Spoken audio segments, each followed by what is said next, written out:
Welcome, ladies and gentlemen.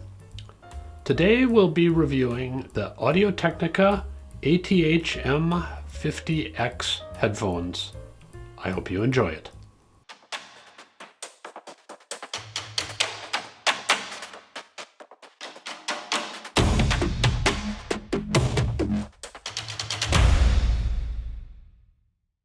Okay, let's go over the Audio-Technica M50X headphones. I want to talk about physical parameters and how they work and comfort and that stuff, and then we'll get into sound quality in the second half of the show. But here are the headphones, Audio-Technica, as you can see. They're closed back headphones. They are wired headphones, not Bluetooth. And they are over-the-ear headphones, not on-ear headphones. They do fold up, sort of, for those of you who travel with headphones or throw them into a backpack maybe. They can be made a little bit more compact, but didn't seem like a tremendous thing to me. They seem to be solidly made. The things I found about them related to comfort are probably more important to you than some of those physical niceties. The clamping force is moderate. I thought it was a good balance between not slipping around on your head. They're just at the edge of the friction on my head, and I have a fairly fat head, so your mileage may vary. But I felt like I wouldn't be distracted by them if I were using a keyboard or if I had to, look down and do something with my phone. But by the same token, the pressure wasn't so high that I felt they became uncomfortable. All headphones, to some degree, in my experience, make some kind of compromise in there. So these are a little bit more on the, you might feel a little bit of perspiration side of the equation, but I feel like for the likely applications of a headphone like this, which is you're probably using them in an office where the closed back feature might be beneficial, because it shuts out some of the noise, but it's not a noise canceling headphone, so you're not shutting it all down. I don't think these are the ideal headphone for use on an airplane or in a commuting scenario on a subway, where the external environment is super loud. Anyway, the kind of environments, office type environments, work at home kinds of environments where I can imagine you using them, the ability of them not to slip and slide is kind of a nice thing. The other thing that's kind of nice is you can easily drive these with an iPhone or presumably an Android phone. I have an iPhone, so I used an iPhone, but anyway, I think a phone output is sufficient to get you reasonably loud volume, and they're $169 US, and I would say at that price point, you're probably going to drive them. Half of you would drive them from a phone, so that's important. They work with a phone. I did try them with a couple of other setups. I used the AudioQuest Dragonfly, which plugs into a USB-A port on your computer. If you have one, you can always use an adapter if you have a different kind of port. The AudioQuest Dragonfly has a built-in DAC made by ESS, so it's a fancy DAC, and a headphone amplifier. So my experience is the quality of the output on this compared to a phone is noticeably better. And, this is the price of the headphones, so you're going to double your cost, which may be prohibitive for some of you, but on the other hand, it's not in the, truly exotic territory. to find out what truly exotic, well, semi-exotic is like, I also ran the M50Xs off of a Cord, Mojo, and Poly streaming DAC amplifier. So Qobuz and Tidal in via Wi-Fi, not Bluetooth, into the Poly streamer. From there into the Mojo DAC and headphone amp. Sounded fantastic. Those of you who have listened to previous versions of this show will know that I am not a fan of Bluetooth. Bluetooth throws away a vast amount of data in the musical signal. I mean, like 80% or more. And you can hear the difference, especially when you can stream high-resolution tracks, which you can with a device like this. But this costs 10 times as much as the headphones do. So, I think that would be a rare use case, but might be something that some of you would care about or want to know about. And interestingly, the Audio-Technicas were amply resolving enough to show the differences between these two kind of source solutions and the iPhone.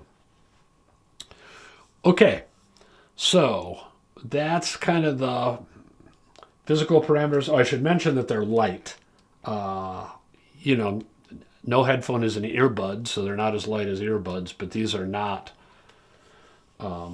heavy headphones. They're not going to weigh you down as headphones go. So I think it's a nice package if you can tolerate the wired nature of them. If you don't mind being a little bit nerdy by having a cord running down to your source device, that doesn't bother me. And you have to destroy so much musical information when you get rid of the cord that, it's really a Rorschach test on where your priorities are. Okay, I'll be back in a minute to talk about sound quality, because that's really why we're here. Just a brief interruption, esteemed viewers. As you may know, I'm Tom Martin, Chief Content Officer of The Absolute Sound. We have a new product. It's on the Substack platform, and we're going to do some interesting things with Substack. First of which is reader questions and answers. Each Monday, readers will submit questions. We'll pick the most interesting ones and we'll answer the questions on Friday. We'll also have early access to articles and special blogs that don't appear anywhere else. We hope you'll join us. It's only a cost of a cup of coffee per month. Just check on the screen or in the show notes below. Thanks. And now back to the show. All right, let us talk about sound quality when it comes to the Audio-Technica ATH-M50Xs. First, a comment on Audio-Technica themselves. I have a lot of experience with Audio-Technica. For a Japanese firm, it's medium-sized. They make a lot of different kinds of equipment in the audio world. The part I know about, they may make industrial things, I don't know. But in the audio world, they make microphones, they make phono cartridges, and they make headphones. Those are related technologies in that they're small and they're all transducer type technologies. I have had excellent experience with Audio-Technica phono cartridges. Their $50 cartridge is a honey. They make some cartridges for Rega that are also very nice. And at the top end, Michael Fremer is a big fan of their roughly $10,000 monocrystal, meaning the cantilever and the stylus are made of one piece of diamond super exotic cartridge.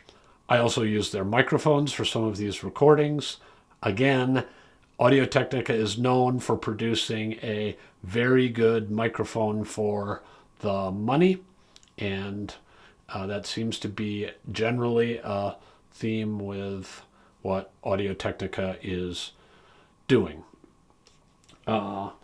These are the first headphones from them that I've used, so, who knows? But what I like about Audio-Technica in general, and what I certainly found to be the case here, is that their general MO seems to be the MO of an engineering firm run by musicians rather than an engineering firm run by engineers. What do I mean by that? What I mean by that is when you're making a value-oriented product like this at $169 in a world of $3,000 and $5,000 headphones, you are inevitably going to have to make choices and trade-offs with the materials and the level of technology that you can deploy and still hit this price point. The engineering organizations seem to try to eliminate all the distortions that are forced upon them by the trade-offs in the budget that they're working with. Audio-Technica instead seems to try to tune the trade-offs to fit in with the music and be consonant with the music. Well, I'll talk about that in a little bit more detail, but their phono cartridges often do this. They make errors, you can identify them, but they somehow are enhancing almost of the sound. I wouldn't go that far. No distortion is really enhancing, but they're in the direction of, again, I like the word consonant with the music. Whereas I would say, just as a generality, a lot of the entry-level Sennheisers tend to eliminate the bad things that were forced upon the engineers by hitting a $200 or $400 price point, but some music goes out the window too. So Audio-Technica as a brand, I have found to do some interesting things. That might not be what you like though, so I want to tell you. Okay. Let's talk about sound quality. Fundamentally here, I like to organize very broadly headphones into three groups. Warm and soft, which is a nice combination, especially for background kind of listening. Mid-range focused, which if you're on a budget, mid-range is the thing you want to do well, and there's some mid-range focus headphones that get 90% of the music right and then realize that they don't have the budget to get the last 10% nailed down, and that often means some roll-off in the bass and some roll-off in the treble, but often it works out surprisingly well. And then there's the final category, which I called dynamic transparency, and those are the headphones that are trying to do accuracy really well, and that's a hard game to play. What's interesting is for $169, I would put these in the dynamic transparency category. That's a very interesting choice. I'd say it's a risky choice because you're bound to have errors that may show up and be sort of obvious, but these headphones are clear. These headphones sound like music in a lot of ways, and for $169, they do a very, very good job, and I happen to think dynamic transparency is the highest form of, or the highest sound profile, if you will, assuming you're interested in foreground music, actually listening to the music. Dynamic transparency can reach out and grab you, and if you don't want reach out and grab you because you want background music, then warm and soft is your sound profile, not this. So let me be clear about that. There's, I'm not preaching universals, but if you really like music, and if you really want to listen to music, and if you want it to be foreground music that you pay attention to and that may capture your attention and get you involved in the music, then dynamic transparency is generally the sound profile you would shoot for. I just wasn't really aware that you could shoot for it at $169, but you can shoot for it at $169. Here you go. There may be others, but there's the Audio-Technica, and I thought it did dynamic transparency fairly well. It is a pretty evenly balanced headphone at the macro level, top to bottom. You have good bass, mid-range, treble balance, fairly evenly distributed, and it's part one of dynamic transparency. The second part of dynamic transparency is not having a lot of little variations, comb filter type stuff that mean that top to bottom, bass, mid-range, and treble are balanced, but there are a lot of errors in there.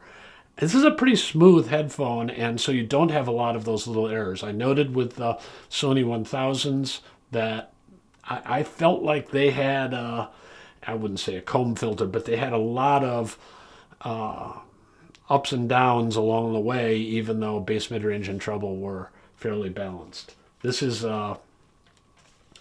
smooth, musical, clear, open-sounding headphone. So you might want to ask at this point, hey, if he likes this headphone so much, is there anything wrong with it? Oh, there certainly is. I don't want to be too nitpicky because we've got a $169 price point, but let me tell you the details so you know, because sometimes a small error drives you nuts more than a big error. So let me tell you what's going on here. I found 3 things to be a little bit off here and not what you would get at 10 or 20 times the price. We'll be doing all sorts of headphones. I've already done the Hi-Fi Man as far as at $6,000, and they eliminate some of these problems, but they're $6,000. We'll be looking at a lot of headphones in between this and that to try to find the winners along the way. Okay, so error number 1 that these make that I think you would notice right away, like maybe on the first song you listen to, is there is some kind of a peak. I don't think it's very big, but it might be 3 or 4 dB between 4,000 and 6,000 hertz. I'm guessing that's where it is. I'm pretty sure that's the frequency band, because the way it colors instruments is it colors the overtone signature of the instrument, not the fundamentals. So we've got to get up to a fairly high frequency to be doing that. It puts a little extra pizzazz, spin, you might say edge. It doesn't even quite sound edgy. Sparkle on the signature of instruments that have some kind of high frequency content. It can also emphasize sibilance on vocals, so I don't think you'll miss it. It's there and it's clear. It is an error that didn't drive me nuts, but it might drive you nuts. I will also say I listen to a lot of classical music, and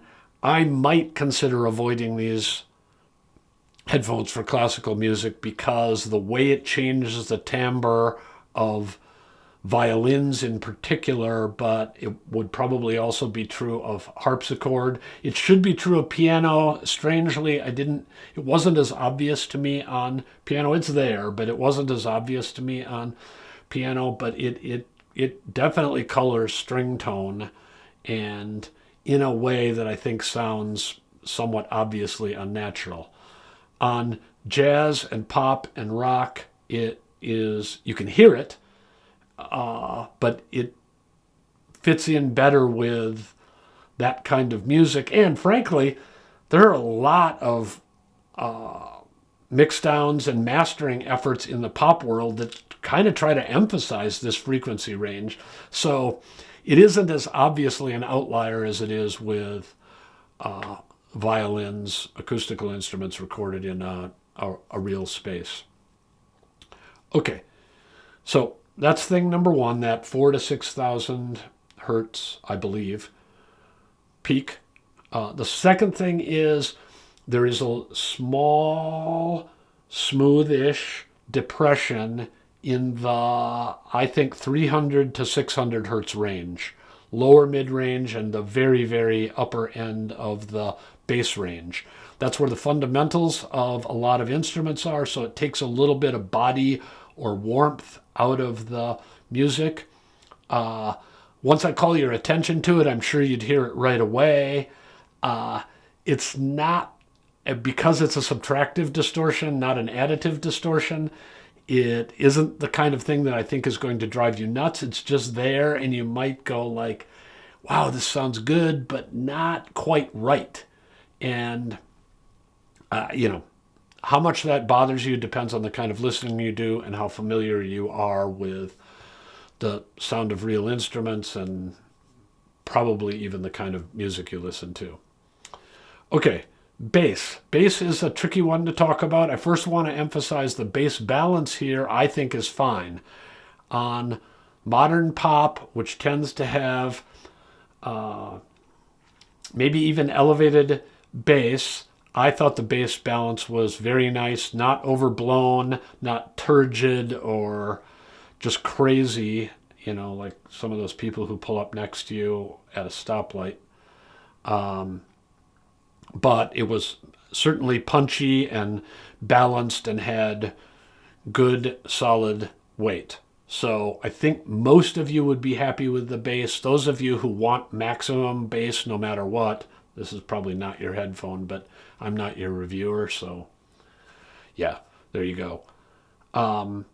The limitation in the bass, I think, is that there's some slight unevenness there. I would say somewhere in the upper end of the mid bass or the lower end of the upper bass, there's kind of a dip. And so some of the air and breathing of the instrument, some of the overtones of bass, whether it's guitar or acoustic bass or the left side of the piano keyboard or whatever we're talking about, it just sounds a little bit closed in.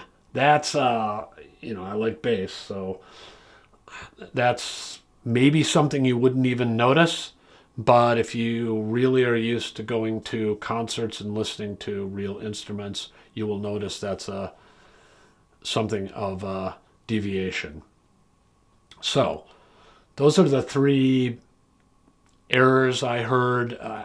I don't want to overemphasize them. I don't think they're super bothersome. It's just we ought to answer the question at $169 if these are headphones that sound really good, like why even bother with anything else? And those are the reasons you would bother, which was to eliminate those distortions.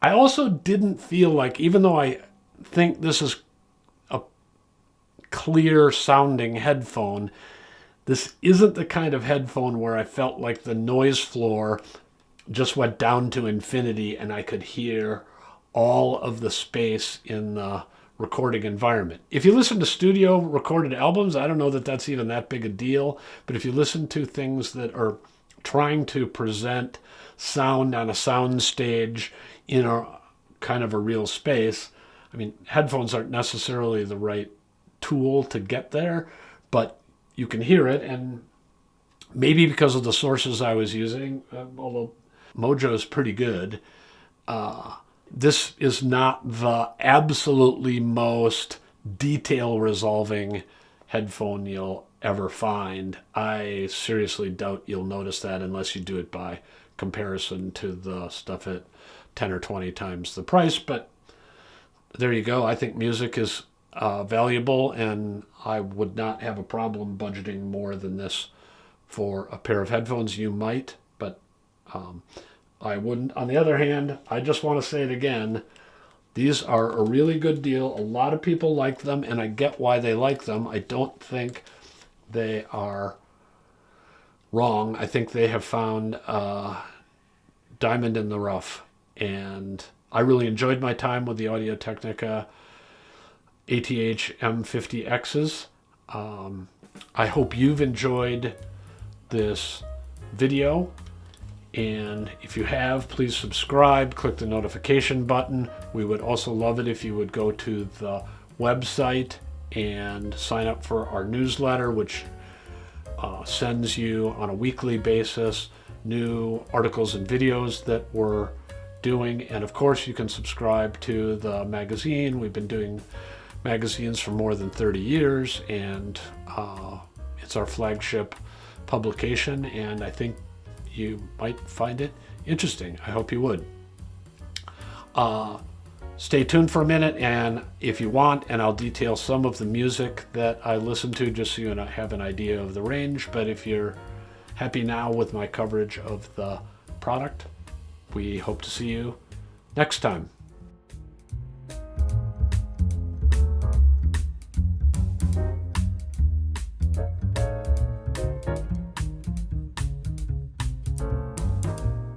Okay, for my review of the Audio-Technica ATH-M50Xs, I listened to a lot of different tracks. What I try to do is cover a wide variety of kinds of music so I have an idea of how the headphones will respond. By the same token, I try not to overuse test tracks because I want to hear if the product really delivers musical joy. And if you listen to the same thing over and over again, you just eventually go numb and, want to jump out a window. Okay, so let me walk you through a list of about half of what I listen to.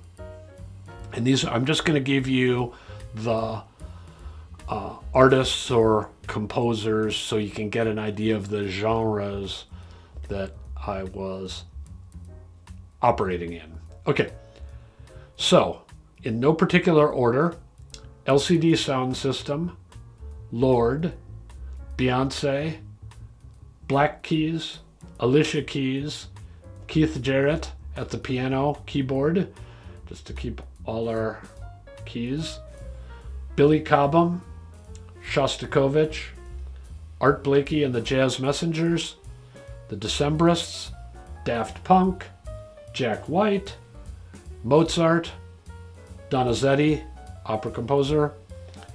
And as I say, that's maybe half of what I listen to. I do have some standard kind of test tracky stuff just to reference what I've heard on other headphones and with the reference in-room system to sort of see where we stand, but that tends to be audiophile type recordings that you're not really into it for the music, you're into it because you want a known reference, good recording. That could be on vinyl.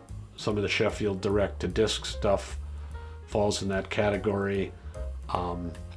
Chesky has some excellent audiophile test tracks, not just signals, although they do have signals, but musical pieces, and so I tend to use that. And then there are a few other Jennifer Warren's, Diana Krall type things that are well recorded and you're quite familiar with the exact sound of the instruments on the recording, so you use those. But as a consumer, I don't suggest you go there.